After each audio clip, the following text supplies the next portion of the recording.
I walked away with my life that night. 2 people didn't. Gage Grosskreutz is the only person to survive of the 3 people shot during protests in Kenosha, Wisconsin. I think about the screams, about the gunshots. I think about everything all the time. Grosskreutz says he arrived in Kenosha from Milwaukee deeply disturbed by this video of police shooting Jacob Blake in the back and concerned about a call to arms by a local militia on Facebook. The former paramedic says his goal was to provide medical care to anyone who needed it there. When he arrived on August 25th, he had no idea that 17-year-old Kyle Rittenhouse had also arrived from Illinois. Were you also armed? Absolutely. Like I said, I believe in the right to bear arms. But that night, Rittenhouse used his firearm, while Grosskreutz had to use his medical kit on himself. I'm missing 90% of my bicep. I'm in constant pain, like excruciating pain that just doesn't go away. And Donald Trump and the Republicans are defending the guy that shot him. The kid that shot him, he's 17 years old. That should be taken into account in the court system. I get it. I have empathy. Leftists understand what empathy means, as opposed to defending right-wing terrorists because they like to. We talked about Obama. The right talked about Obama being a terrorist sympathizer because he was black and his middle name was Hussein. So let's make that connection for our racist audience and fans, Fox News, etc. They're literally defending terrorists. There's a victim talking about how he was shot by him, and they're still defending him, working backwards from that.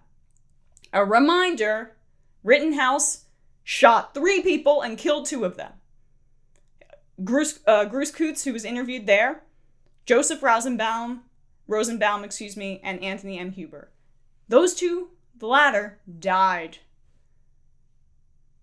And the President of the United States is defending the guy. This is the world that we live in. Social media video from live streamers that night captured events as they unfolded. Rittenhouse is seen taking part in shootings at 2 locations.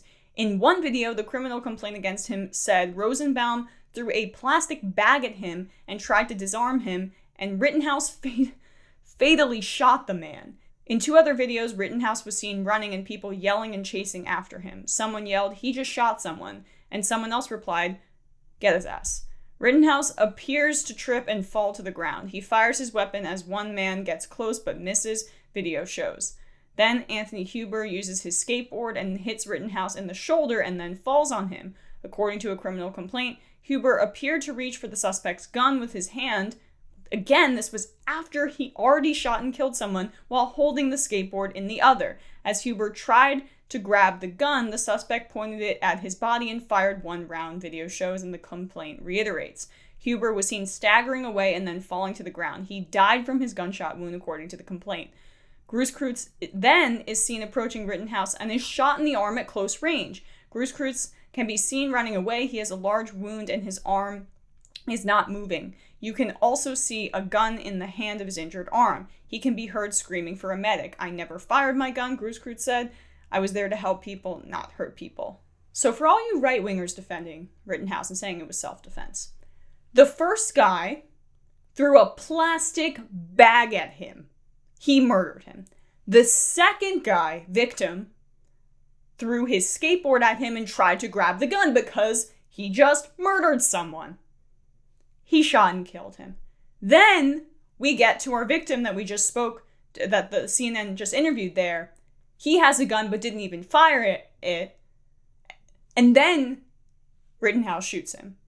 So I don't understand, though. You guys always say that everyone has the right to bear arms. So what is it? What is it? If he didn't fire his weapon, it's not self-defense. Because in your utopia, everyone has the right to bear arms.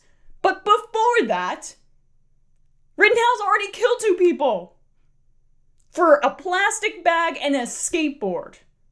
There is no way to defend this. There's no way.